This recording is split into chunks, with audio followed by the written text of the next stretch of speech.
नमस्कार साथियों, सभी का स्वागत और हार्दिक अभिनंदन है। तो मैं उम्मीद करता हूँ आप सभी विद्यार्थी अच्छे होंगे और स्वस्थ होंगे। तो हम लोगों ने लास्ट क्लास में बीट स्टोन ब्रिज पढ़ा था।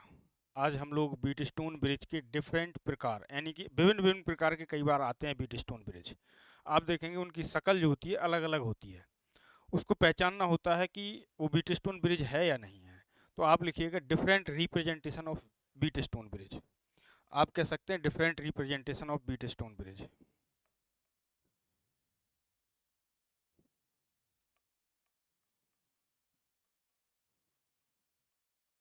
different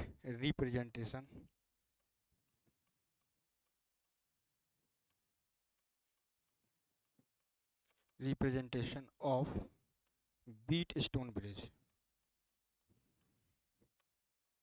beat stone bridge। ठीक है, यानी कि बीट स्टोन ब्रिज का हमें डिफरेंट डिफरेंट रिप्रेजेंटेशन देखना है कैसा कैसा है। तो आप देखेंगे मैं यहाँ पर ब्रिज बना रहा हूँ, देखिएगा किस किस तरीके से आपको ब्रिज जो है वो आपको रिप्रेजेंट होती हुई नजर आएंगे। जैसे सबसे पहला अगर आप देखेंगे जरा गौर से, तो सबसे पहले आप एक जर्नल फॉर्म जानते हैं इसकी। जर्नल फॉर्म क्या सर? तो जर्नल फॉर्म आप देखेंगे कि इसकी जो जर्नल फॉर्म होती है वो जर्नल फॉर्म आपको ऐसे नज़र आएगी।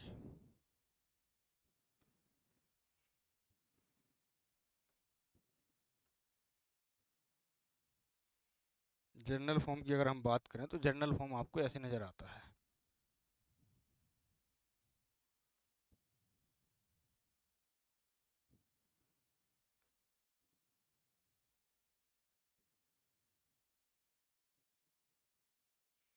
जर्नल फॉर्म आपको कुछ ऐसे नज़र आता है।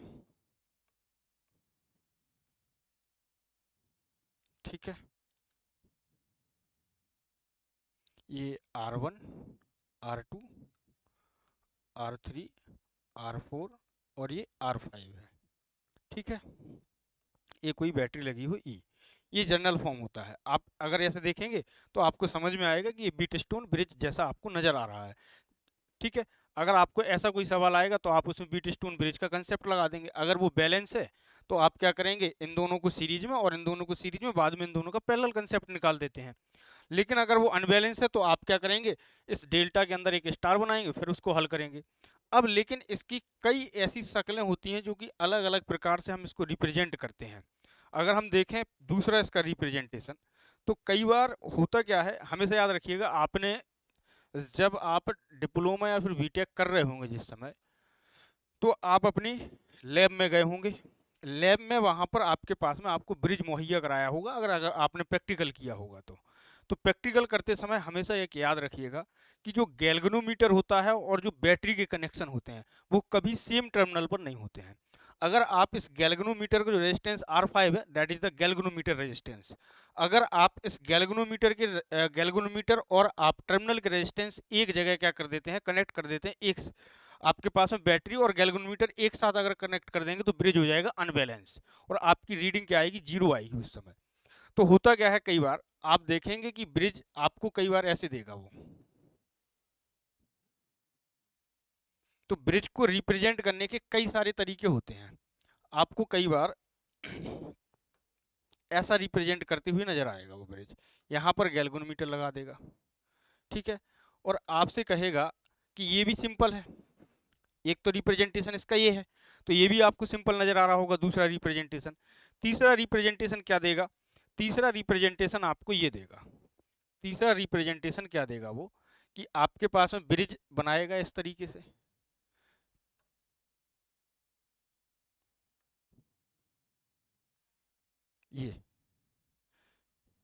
ये बनाएगा, और यहाँ पर आपके पास में एक रेजिस्टेंस यहाँ लगा देगा, और यहाँ पर आपके पास में वो बैटरी लगा देगा। तो ये भी रिप्रेजेंटेशन आपको नजर आ रहा है, ये भी बीट स्टोन ब्रिज है। अगर आपको ऐसा नजर आएगा तब भी आप कह सकते हैं बीट स्टोन ब्रिज के कंसेप्ट से ही आप इसका इक्विवेलेंट रेजिस्टेंस निकालेंगे। तीसरा नंबर, सॉरी चौथा है। चौथे नंबर में आपको क्या देखने को मिल रहा है, अब चौथे नंबर में दरअसल इसका अगला कंसेप्ट क्या होता है कि आपको क्या देगा, कई बार वो आपको बड़ा सिंपली फॉर्म में आपको ऐसे बना के देगा, इस तरीके से बड़ा सुंदर सा। इसको यहाँ बना देते ना, देखो चौथा फॉर्म जो है वो आपको यहाँ नजर आएगा, ये, ठीक है। आपको यहाँ पर बैटरी लगा देगा, इस तरीके से बैटरी लगा देगा, ठीक। ये बैटरी लगा दी। अब आप कहेंगे कि ये बीटस्टोन ब्रिज है क्या? बिल्कुल ये बीटस्टोन ब्रिज है, बिल्कुल बीटस्टोन ब्रिज है। आपके पास में यहाँ पर बीच में वो गैल्वेनोमीटर लगा देगा, लो बन गया बीटस्टोन ब्रिज, ठीक, बन गया बीटस्टोन ब्रिज। इस बैटरी को मैं नीचे भी लगा सकता था, लेकिन जगह नहीं थी, इसीलिए मैंने ऊपर बता दिया। आप ऊपर नीचे कहीं भी कर सकते हैं बैटरी को, ठीक है। एक टर्मिनल आपका ये है और एक टर्मिनल आपके पास में ये हो गए, ठीक। तो ये भी बीटस्टोन ब्रिज का एक तरीका है बनाने का। अब आपने एक बहुत फेमस तरीका देखा होगा, और वो तरीका क्या है, जरा असल ध्यान से समझना। वो क्या करते हैं, कई बार आपको इस तरीके से देगा, ठीक, आपको ऐसे नजर आ रहा होगा। आपके पास में एक रेजिस्टेंस यहाँ बना देगा, यहाँ, ठीक है, और एक रेजिस्टेंस आपको यहाँ बना के देगा। अगर मैं आपसे कहूँ यहाँ पर मैं नाम दे दूँ R1, R2, R3, R4 और R5।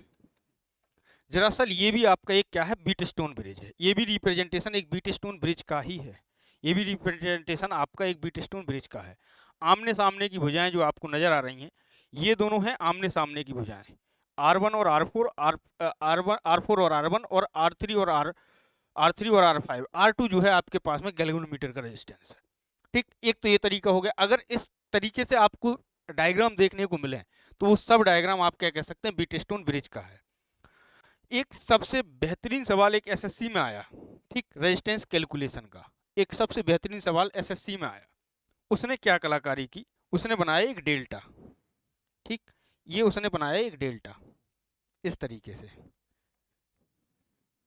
ये उसने एक डेल्टा बनाया।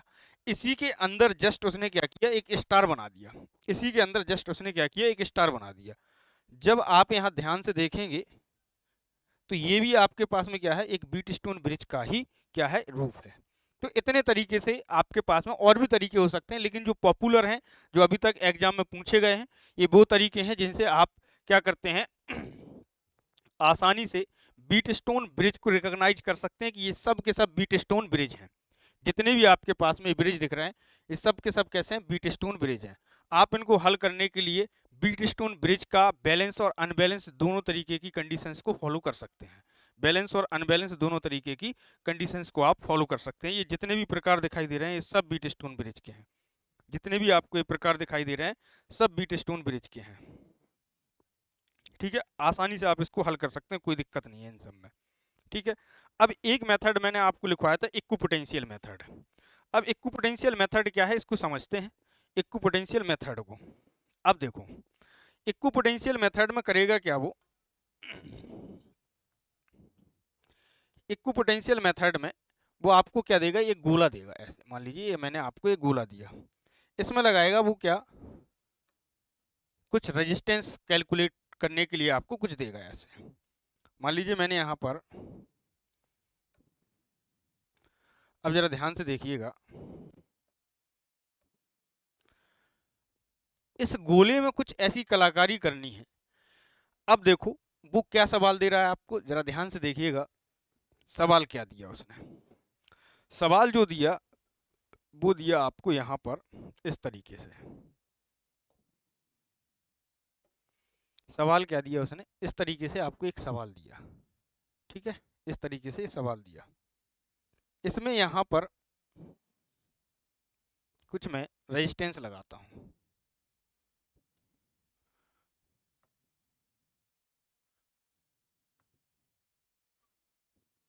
देखो इसको कैसे ड्रॉ करें, ड्रॉ हो पाएगा?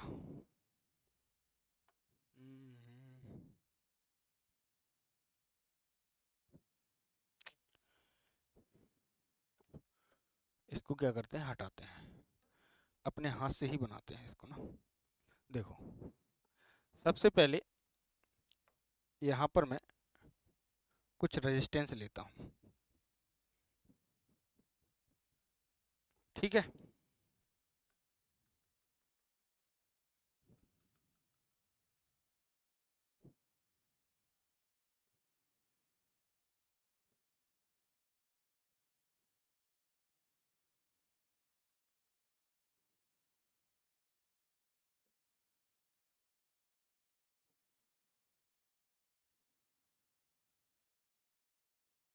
ठीक, ये है।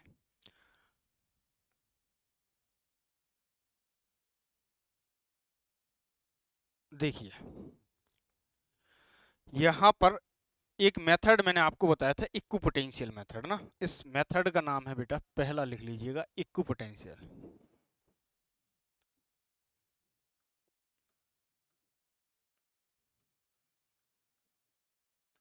Potential method.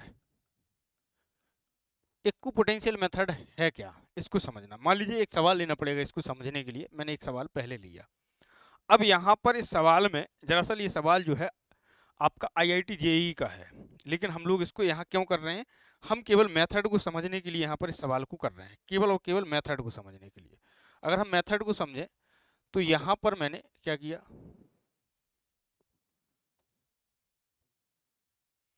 यहाँ पर मैंने एक रेजिस्टेंस लिया, क्या लिया, एक रेजिस्टेंस लिया। ठीक, एक रेजिस्टेंस मैंने यहाँ पर लगा दिया, लुक लाइक ये, ठीक है। और एक रेजिस्टेंस यहाँ से मैंने एक डंडा खींचा यहाँ, और यहाँ से डंडा खींचा यहाँ, और एक रेजिस्टेंस हमने क्या लिया बेटा, यहाँ लिया। बिल्कुल सिंपल, सिंपल फॉर्मेट में एक रेजिस्टेंस यहाँ पर लिया। ठीक, एक रेजिस्टेंस यहाँ पर लिया, एक आपको दिखाई दे रहा होगा। अब इनके मैं वैल्यूज देता हूँ, मैं आपको वैल्यू देता हूँ यहाँ पर, समवॉट ऐसी वैल्यू लीजिएगा। देखो ये जितनी भी वैल्यू ले रहा हूँ वो सब अभी मेरे माइंड की वैल्यू है, कोई ऑथेंटिक सवाल नहीं है। मान लीजिए मैंने यहाँ पर लिया 2, 4, 6, 2 और 4, मैंने कुछ वैल्यूज ऐसी ली। ठीक, इतने ओम के रेजिस्टेंस आपको दे रखे हैं, इतने ओम के रेजिस्टेंस आपको दे रखे हैं।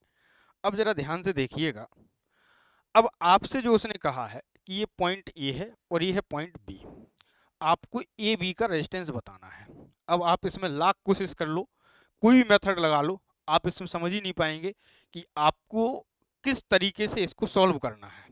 अब जब भी ऐसे सवाल आते हैं गोले वाले, तो इन सवालों को सॉल्व करने के लिए आपके पास में कुछ शॉर्टकट तरीके होते हैं, जिनको हम अभी करेंगे। देखो, जब भी आपको ऐसा सवाल आए जिसमें लगे कि बहुत ज़्यादा कंजेस्टेड है, गोला है, स्क्वायर है, आपका कुछ ऐसी चीज़ें दे रखी हैं कि कहीं रेजिस्टेंस दे रखा है तो कहीं नहीं दे रखा है। अब जरा ध्यान से देखिएगा, मैं इस पॉइंट को क्या मान लूँ, इस पॉइंट को मैं मान लेता हूँ सी, और इस पॉइंट को क्या मान लूँ मैं, डी। इस पॉइंट को क्या मान लूँ मैं, डी। मैंने दो पॉइंट अपनी तरफ से मान लिए, ए भी उसने दे रखा था, जिनके बीच का आपको रेजिस्टेंस निकालना है। ठीक, जिनके बीच का रेजिस्टेंस आपको निकालना है, जरा ध्यान से समझिएगा। अब आप कहेंगे कि सर आपने मान लिया, ठीक है, मैंने मान लिए पॉइंट्स। अब पॉइंट मैंने जब माने तो जरा ध्यान से देखो, ये उसने दे रखे थे पॉइंट। अब इसको सॉल्व करो।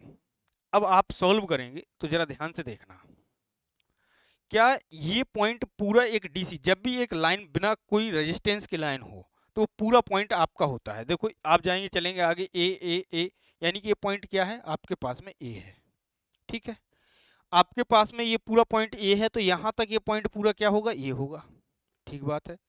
अब आप आगे बढ़ेंगे तो यहाँ पर तो अब रेजिस्टेंस आ गया, तो अब ये पॉइंट पूरा ये नहीं होगा। अब आगे जाओगे तो ये पॉइंट तो बी था, बी था ना, बी था ना। अब इस डी वाले पॉइंट को जो आपने माना, इसको हटाओ जरा सा, मिटा दो। अब जरा ध्यान से देखो, ये पॉइंट आपके पास में फिर से ये लाइन है, ये क्या आ गया, ये आ गया, आ गया ये। अब जरा ध्यान से देखो, ये पॉइंट आपका फिर चले यहाँ पर क्या आ गया आपके पास में, पॉइंट बी आ गया। ठीक, अब आगे आओगे तो ये पॉइंट क्या बन जाएगा, सी की जगह आपका बी बन जाएगा। क्या बन जाएगा, बी बन जाएगा। यानी कि आपके पास में जो रेजिस्टेंस है वो सब के सब आपके पास में क्या, एक या दो पॉइंट के बीच में क्या कर रहे हैं, इधर उधर घूम रहे हैं, एक और बी, ए और बी पॉइंट के बीच में। अब देखो, ए को ए क्यों माना, क्योंकि इसको इक्विपोटेंशियल इसलिए कह रहे हैं क्योंकि आपके पास में ये पॉइंट और ये पॉइंट आपका सेम पोटेंशियल पर है, ये और ये आपके पास में बी और बी सेम पोटेंशियल है, ये बी और ये बी सेम पोटेंशियल पर है।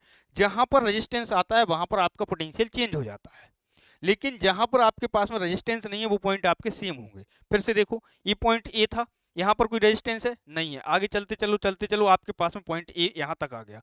अब यहाँ से आपके पास में बदला पोटेंशियल, क्योंकि यहाँ पर आ गया आपका रेजिस्टेंस। अब जैसे ही आगे बढ़ोगे आपके पास में दूसरा पॉइंट आपने यहाँ पर बी मान रखा था, मैंने यहाँ बी मान लिया। अब ये पूरा यहाँ से यहाँ तक कोई रेजिस्टेंस नहीं है, तो ये बी है। अब अगर ये बी है तो आपके पास में ये यहाँ पर बीच में कोई रेजिस्टेंस नहीं, अगर बीच में यहाँ कोई रेजिस्टेंस होता तो आप बी पॉइंट इसको नहीं मान सकते थे यहाँ पर इस पॉइंट को। अब यहाँ पर जरा देखो, कोई रेजिस्टेंस है बीच में 4 है, तो ये आपके पास में बी है और ये है। अब मुझे बताओ सारे रेजिस्टेंस ए और बी के बीच में कनेक्ट हैं। सबसे पहले यहाँ पर क्या करो, दो पॉइंट बनाओ, एक पॉइंट आपका ए है और एक पॉइंट आपके पास में बी है। ठीक है, जरा ध्यान से देखना, आपके पास में ए और बी के बीच में कौन सा रेजिस्टेंस है, बोले सर 2 है। कितना है, 2 ओम है, मैंने यहाँ पर 2 ओम बना दिया। अब दूसरा देखो, बी और ए के बीच में कितना है, 4 ओम है, तो बी और ए के बीच में मैंने कितना बना दिया, 4 ओम। मैंने क्या बना दिया, 4 ओम। अब दूसरा देखो, ये हो गया, ये हो गया, ए और बी के बीच में कितना है, 6 है, तो ए और बी के बीच में कितना आ गया आपके पास में, 6 आ गया। कितना आ गया, 6 ओम आ गया। ठीक, ए और बी के बीच में कितना आ गया, 6। ए और बी के बीच में फिर 2 है, फिर आप क्या करो, 2, फिर से 2 मैं इसी लाइन में बना देता हूँ, कितना आ गया, 2 ओम। अब जरा ध्यान से देखो, ये हो गया, ये हो गया, आपके पास में कितना, 4 ओम फिर बच रहा है। किस किस के बीच में है, ए और बी पॉइंट के बीच में। तो जरा ध्यान से देखो, ये किस किसके बीच में बन गया, ए और बी पॉइंट के बीच में। तो क्या आप देख पा रहे हैं कि सारे रेजिस्टेंस आपस में कैसे हैं, पैरेलल हैं। यानी कि ये जो रहा होगा ये कुछ इस तरीके से रहा होगा, अगर ये रहा होगा तो ये कुछ इस तरीके से रहा होगा। ये पॉइंट जो है आपके पास में, ये है ए पॉइंट, ठीक है, ये है आपके पास में बेटा, सबसे पहले कौन सा रेजिस्टेंस लगा, 2 ओम। ठीक, फिर कौन सा रेजिस्टेंस लगा, बोले 2 ओम। ठीक, फिर कौन सा रेजिस्टेंस लगा सर, 4 ओम। कौन सा लगा, 4 ओम। फिर आपका कौन सा लगा, 6 ओम, 6 ओम। अब कौन सा लगा, 2 ओम। क्या आप देख पा रहे हैं कि सभी रेजिस्टेंस आपस में कैसे हैं, पैरेलल हैं। अब बड़े आसानी से आप इसका कैलकुलेशन कर सकते हैं। कैसे, 1/1/r इक्विवेलेंट ना, आर ए बी बराबर क्या लिखोगे, 1/2 प्लस 1/2, ठीक 1/2 प्लस 1/2 प्लस 1/4 प्लस क्या आएगा आपके पास में, कहीं गलती कर रहे हैं, एक रेजिस्टेंस छूट रहा है ना, 2 2 2 2 4 4 4 4 ना 4। ठीक है, आपके पास में 1/2 हो गया, प्लस 2 2 हो गए ऊपर आपके पास में, 4 4 हो गया, फिर लास्ट में क्या बच रहा, 6। ठीक, और तो कोई रेजिस्टेंस है नहीं, प्लस 1/4 प्लस 1/6। अब एलसीएम लेने का तरीका क्या है, जो सबसे बड़ी संख्या है उसका पहाड़ा इतनी बार पढ़ो कि सबसे कट जाए। तो 6 सबसे बड़ी संख्या है, तो 6 एकम 6, 6 क्या सबके पहाड़े में आता है, 4 के पहाड़े में तो नहीं आता, 6 दूनी 12, 12 एलसीएम ले लो, सबके पहाड़े में आता है। तो 2 छिंग 12, 2 छिंग 12, 4 तिया 12, 4 तिया 12, 6 दूनी 12, कितना आ गया आपके पास में, 6 6 12, 12 3 18, 2 20 और 3 23, कितना आ जाएगा, 23/12। ठीक है, 1/r/AB। और जब आप इसको कैलकुलेट करोगे तो कितना आ जाएगा, RAB बराबर कितना आ जाएगा, 23/12, 23/12, ये आंसर आ जाएगा आपका। अब जब भी ऐसा सवाल आए तो आपको आंख बंद करके देख लेना है कि इक्विपोटेंशियल है कि नहीं। दो पॉइंट के बीच के इर्द गिर्द अगर सारे रेजिस्टेंस घूम रहे हैं तो आप तुरंत क्या करेंगे, पैरेलल कंसेप्ट लगाओ। और पेपर में हमेशा ये कैसा देगा आपको, इन सबको वो क्या करेगा, वन आपको 2 2 कर देगा। और 2 का आपके पास में 2 2 के कितने रेजिस्टेंस, 1 2 3 4 5, बस आपको क्या करना है, 2 से 5 में भाग दे देना है, आंसर आ जाएगा। ऐसे सवाल अक्सर आते हैं। तो ये था इक्विपोटेंशियल मेथड। क्या था, इक्विपोटेंशियल मेथड। क्लियर है, तो इस मेथड को हम लोग बोलते हैं इक्विपोटेंशियल मेथड। ऐसे बहुत सारे सवाल आएंगे आपके पास में, आपको कुछ नहीं करना है, कनेक्ट करना है एक दूसरे से और आपको चले जाना है। ठीक है, तो इस तरीके के सवालों से आपको परहेज नहीं करना है, आप आसानी से कर सकते हैं। अब ऐसे ही हम लोग आगे बढ़ेंगे। नेक्स्ट था, मैंने आपसे कहा था सिमेट्री। तो सिमिट्री मेथड में हम लोग करते क्या है, हमारे पास में दो रूल होते हैं। एक आपके पास में होता है मिरर और एक होता है फोल्डिंग, जो कि आप रीजनिंग में पढ़ते हैं, जिसको आप कहते हैं वाटर इमेज। ठीक है, तो सिमिट्री रूल में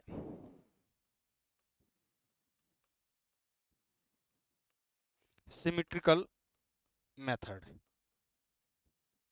ठीक है, या फिर सिमिट्री मेथड। सिमिट्री मेथड में आप देखेंगे कि सिमिट्री मेथड में आपके पास में दो प्रकार का होता है। कौन कौन से? फर्स्ट वन अगर हम देखें तो पहला मेथड आप देखेंगे आपके पास में एक आता है मिरर, मिरर, और एक आता है आपके पास में बेटा फोल्डिंग। ठीक है, मिरर और फोल्डिंग सिमिट्री। मिरर और फोल्डिंग सिमिट्री को जरा ध्यान से देखिएगा। मिरर और एक है आपके पास में फोल्डिंग सिमिट्री। मिरर सिमिट्री और फोल्डिंग सिमिट्री में क्या है, इसको समझते हैं। अगर आपके पास में मिरर की बात करें तो मिरर का मतलब होता है, जैसे मैंने आपसे कहा कि ये मेरे पास में कोई मिरर है, क्या है, मिरर है।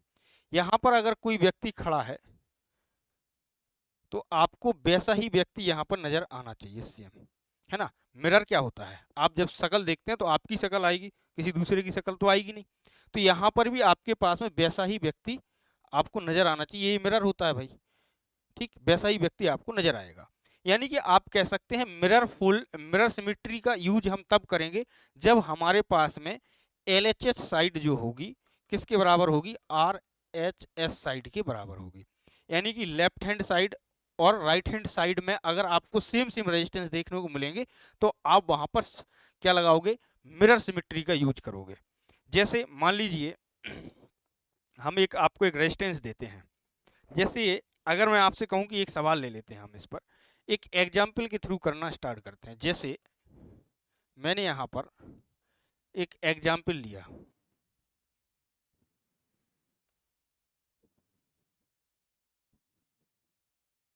ठीक है, हमने यहाँ पर एक एग्जाम्पल लिया।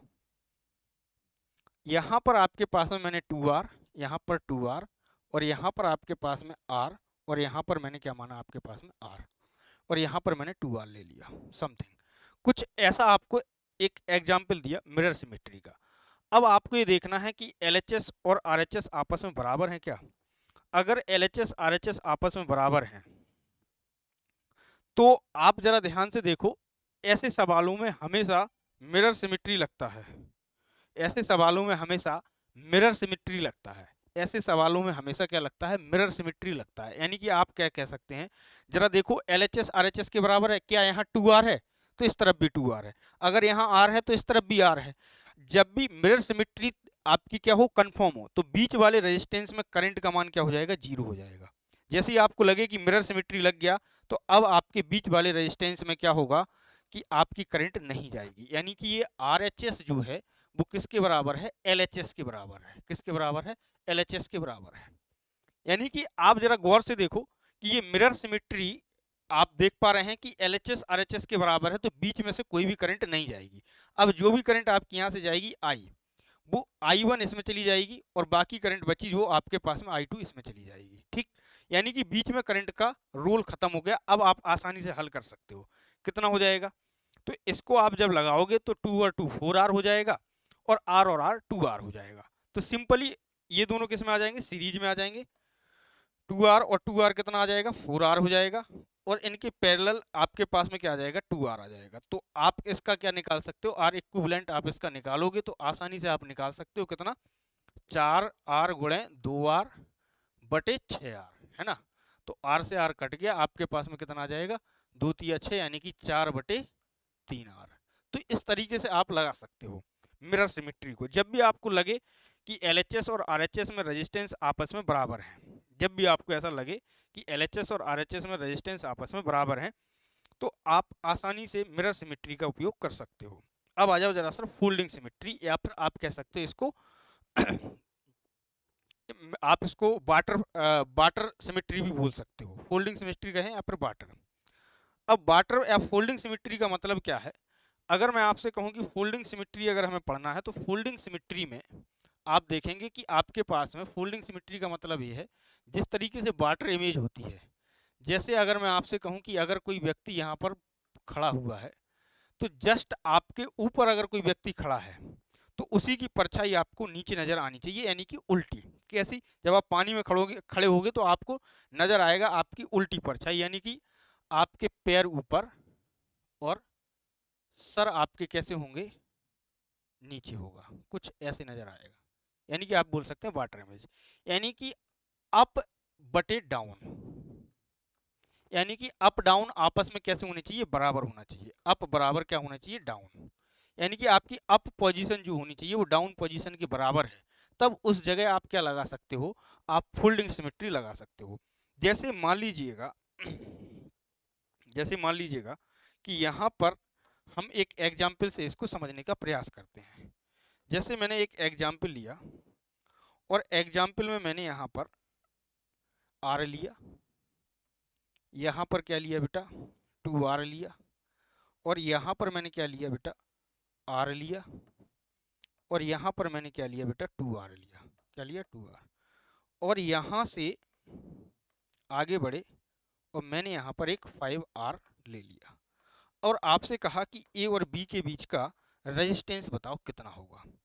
अब दरअसल सबसे पहले आप चेक करेंगे, आपने पढ़ा मिरर, मिरर सिमेट्री जब आप चेक करेंगे तो मिरर सिमेट्री में आपके पास में क्या मामला है कि मिरर सिमेट्री में आपके पास में LHS बराबर RHS होना चाहिए। क्या ऐसा नजर आ रहा है? क्या यहाँ पर 2r और यहाँ पर कितना 2r, तो आपके पास में मिरर सिमेट्री तो नहीं लगेगी, यानी कि आपके पास में LHS does not equal to RHS है। क्लियर है? क्या है? LHS does not equal to RHS है।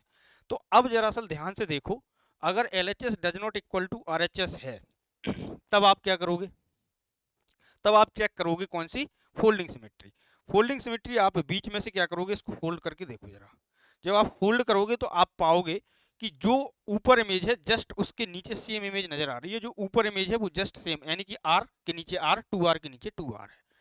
अब जब कोई चीज फोल्ड होती है, जब एक के ऊपर एक कोई चीज आप फोल्ड करते हो तो हमेशा याद रखिएगा कि जब भी आप फोल्ड करोगे तो वहां पर आपके पास में रेजिस्टेंस पैरेलल हो जाएंगे।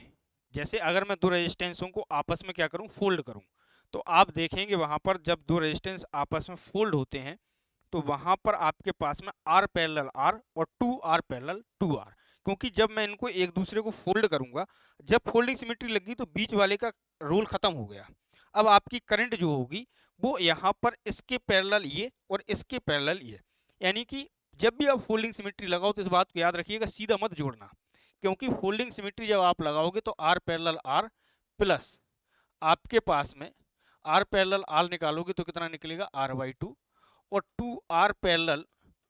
2r निकालोगे तो आपका कितना निकलेगा, r। ये सिंपली आपको कहानी समझ में आएगी, ये सिंपली कहानी आपको समझ में आएगी। तो ये थी आपके पास में सिंपली कहानी।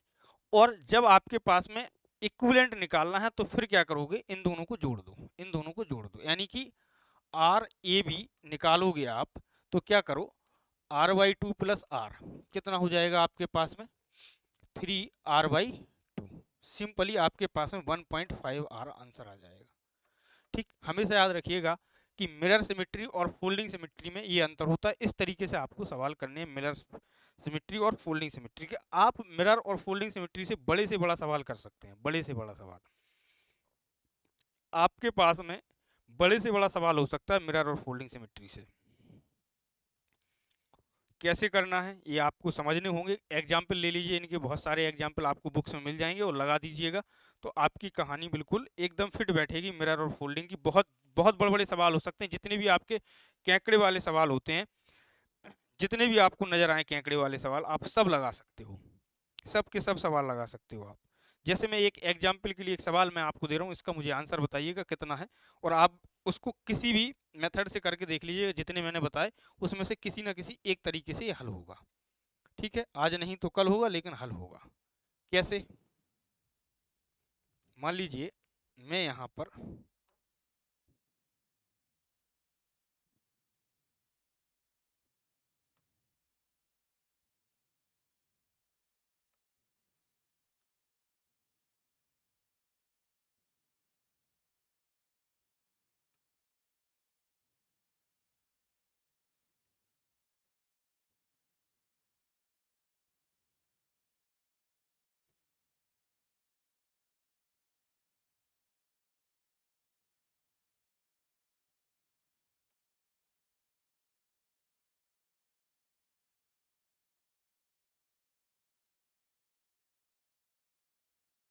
ज़रा देखिएगा, आपको विजिबल होगा।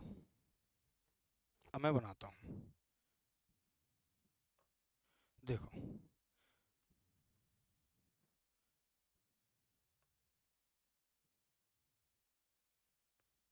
इस सवाल को आपको करना है,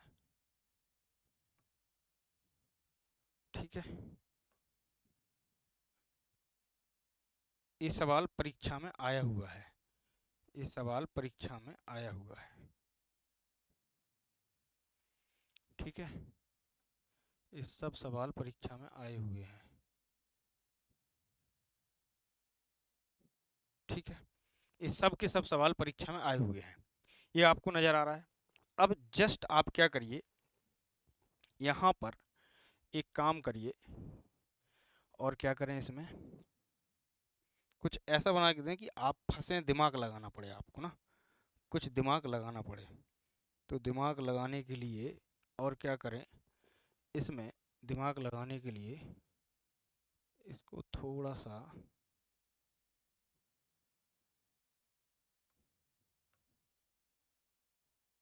ठीक है। अब दिमाग आप इसमें लगाइए जरा सा, ये। अब इसको आप R R R R R R R और आर ये दे रखा है आपको। अब इसमें आपको करना क्या है, मैं दो टर्मिनल दे देता हूँ आपको। एक टर्मिनल आपके पास में ए है और एक टर्मिनल आपके पास में बी है। इन दोनों के बीच का मुझे आपको रेजिस्टेंस बताना है कितना होगा। आप अगर इन दोनों के बीच का रेजिस्टेंस कमेंट बॉक्स में बताइएगा कितना होता है, ठीक।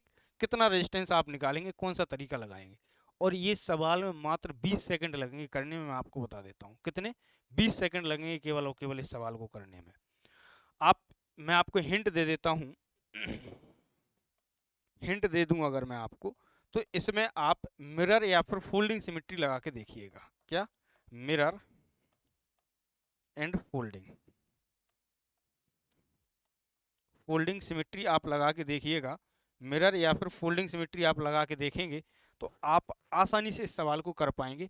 और इसका उत्तर मुझे कमेंट बॉक्स में बता दीजिएगा, मैं कमेंट बॉक्स में चेक कर लूँगा कि इसका उत्तर किस किस का सही है, और वहाँ पर आपको आंसर कमेंट कर दिया जाएगा। कमेंट बॉक्स में मैं आंसर को पिन कर दूंगा, ठीक है। तो आज के लिए इतने, फिर मिलते हैं कल के सेशन में। कल के सेशन में हम लोग आगे बढ़ेंगे और बेहतरीन तरीके से कुछ चीज़ों पर और फोकस करेंगे। जैसे अभी तक हमारा रेजिस्टेंस का पूरा पार्ट कंप्लीट हो गया है, अब आगे चलेंगे तो किस तरीके से अब हम सर्किट को सॉल्व करना है, अब सर्किट की कैलकुलेशन को देखना है, ठीक है। कैसे कैसे सर्किट को हम सॉल्व कर सकते हैं सरल से सरल तरीके से। और हर एक दो तीन थ्योरम हम लोग पढ़ेंगे, जो थ्योरम्स जेन्युइनली आपको आ, आती है। किसी एक थ्योरम को हम लोग पकड़ लेंगे, उसी थ्योरम से सारे सवालों को करेंगे, मैं बताऊंगा आपको सारी थ्योरम्स, ठीक है। तो एक एक करके आप लोग बने रहें और कमेंट बॉक्स में इसका जवाब दीजिएगा। तो फिलहाल आज के लिए इतना ही, आप सभी का शुक्रिया।